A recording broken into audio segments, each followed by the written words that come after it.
అజిత్ దోవల్ గారు మన national security advisor ఎన్నో సేవలు చేశారు. ఇప్పటి నుంచి కాదు, ఆయన ఇందిరాగాంధీ హయాం నుంచే అనేక సేవలు చేశారు. పాకిస్తాన్ వెళ్ళి 7 సంవత్సరాలు ఒక ముస్లింగా బ్రతికి అక్కడ ఉన్నటువంటి రహస్యాలన్నీ భారతదేశానికి అందించారు.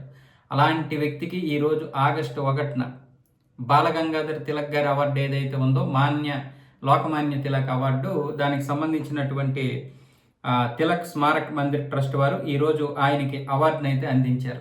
దేశభక్తి, భద్రత, ఫారిన్ పాలసీకి చేసినటువంటి సేవలకు గాను అజిత్ దోవల్ గారికి ఈ యొక్క అవార్డు అయితే హోంమంత్రి అమిత్ షా గారి చేతుల మీదుగా అవార్డు అందుకోవడం జరిగింది. అజిత్ దోవల్ గారికి, అలాగే ఇందిరాగాంధీ గారికి, మోదీ గారికి, మన్మోహన్ సింగ్ గారికి, అటల్ బిహారీ వాజ్పేయి గారికి ఈ యొక్క అవార్డు అయితే ఇచ్చారు. ఇప్పుడు వాళ్ళ సరసన అజిత్ దోవల్ గారు చేరారు.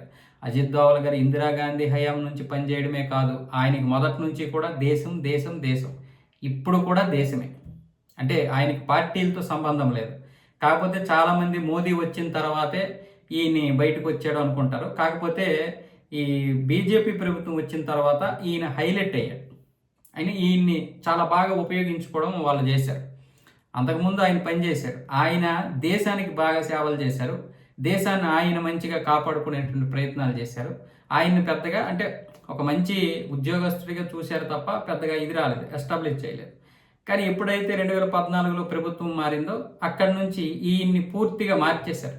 అంటే ఈయనకి తగ్గట్టుగా ఈయనకి గౌరవం ఇవ్వడం, ఈయన ఏది చెప్తే అది చెయ్యడం, దానికి తగ్గట్లుగానే ఫలితాలు రావడం జరిగాయి.